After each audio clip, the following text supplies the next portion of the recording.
Hi, Facebook family. It's Farah Ismail again, and happy February. It's already the first and an exciting start of the second month of the year. Everybody's celebrating love, so I wanted to bring something I wanted to explore an idea with you that has been on my mind for a while. So while I wait for Facebook to send some notifications, I just want to say hello to everyone. Hi, Tom. Lovely to see you here. So I'm on my 30-day live. I think this is probably day 13 when I am just coming live to be a lot more visible, to also share some ways in which I choose to be courageous, and also invite others to be living their life of courage in 2023. So today, as we were thinking about February, which is everywhere I go, people are talking about the theme of love. I was thinking about how can we look at fear, falling in love with fear, right? So that's what I wanted to explore today. And there was one thought that always fascinated me, which is being scared is sacred. It's just scared and sacred. There's just one alphabet. So fear, how can we look at fear differently? So, if anybody asked me a long time ago when I was stuck in a personal situation for a very long time, yeah, today's about 13 years actually.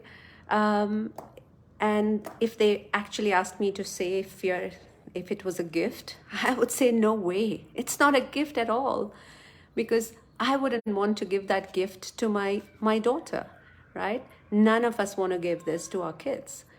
And so when I think about it, something changed when I listened to someone who spoke about fear is a gift in a very meaningful way. So I wanted to share that with you. And before I get into it, I wanted to ask you, how do you see fear? What does fear mean to you? And so one day somebody spoke about fear and it sounded so different. And that's why I wanted to share this with you, that just imagine if you could see it as a gift. Now, so let me share it with an example. Imagine if we didn't have the ability to sense the hot and cold with our body. Just imagine if we didn't have that. And there was no way of knowing that, if the water was very hot or very cold at all. Would you consider the ability to sense hot and cold as a gift? Absolutely. Yeah, that would be a real gift, to have that sense of temperature. And so this person really described fear in the same way. That fear is just something it's a feeling that lets you know that you are misusing your creative imagination.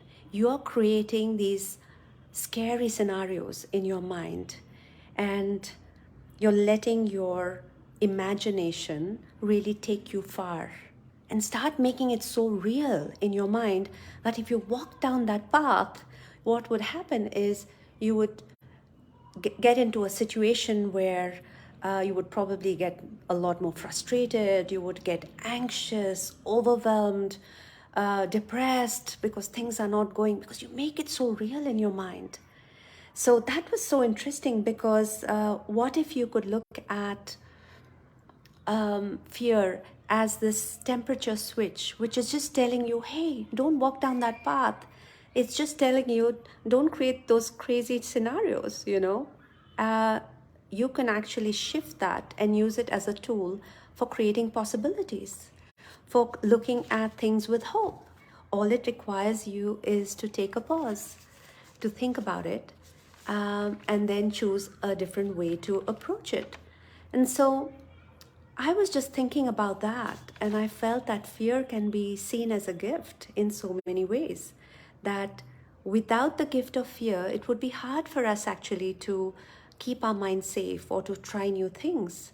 So it's just something which is telling us, oh yes, this is a temperature switch. And if I actually start, it's telling me that this is my imagination, but if I misuse it, then I'm going to go the wrong path. But if I use it really well, like a tool, then I can pull up a chair, sit next to it, and actually embrace that fear. Embrace and actually see what it's telling me and choose what to do with that. I don't know what you think about that. I found that fascinating, so I wanted to bring that. How can we fall in love with fear? And I think I think I've mentioned this before. A lot of times I would say, I'm fearless, Farah, right? But when I actually thought about it, I have so many fears as well, like everybody else that I speak to. But it's just when I fear less, when I think of fear as an ally, as a friend, as a guide, I can actually stop misusing my imagination and using it creatively to find a solution. I don't want it to use it to scare myself, but to actually create possibilities and have a very different relationship with fear. So as we start February, I wanted to ask you, are you willing to try this? Maybe today just notice that if you feel afraid, if you feel scared, or you have some fear, what if you could actually notice that it's telling you that you hear it telling you that I don't want to misuse this, okay? I want to actually use this not to scare myself, but I want to use this as a tool to create a possibility. And notice how things change for you, what your relationship with fear is like. And I want to say that we don't have to be afraid of our experiences. We can actually use them so beautifully. And what if fear can keep us safe? That's the thought I had for you. Thank you, Tom. Yes, it's a self-creation. It's not bad. It's not good. And being aware of it, like hot water could be used as well. Absolutely. Thank you, Tom.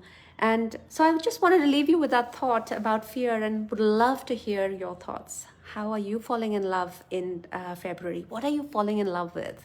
So for me, I'm just choosing to look at being scared is sacred. Hi, Joe. Oh, lovely. Hi, Joe. You do a lot of work about personal safety, and I think fear is a big thing, right? Absolutely. Thanks, Joe. Lovely to see all of you, and love to hear your thoughts. And I'm going to see you soon. And if you are, excited to have conversations that disrupt your thinking, you want to actually look at how to reshape or reimagine your thoughts about how you want to live your life this year, I'm doing a masterclass on the 10th of February. So the details will be in this thread. I'd love to see you there. Thanks for watching. And oh yes, fears and intuition can keep us safe. Absolutely. So want to invite you to start thinking of it like that. And of course, share your thoughts. Thank you for being here. And I see you again tomorrow. Have a beautiful evening, everyone. Bye.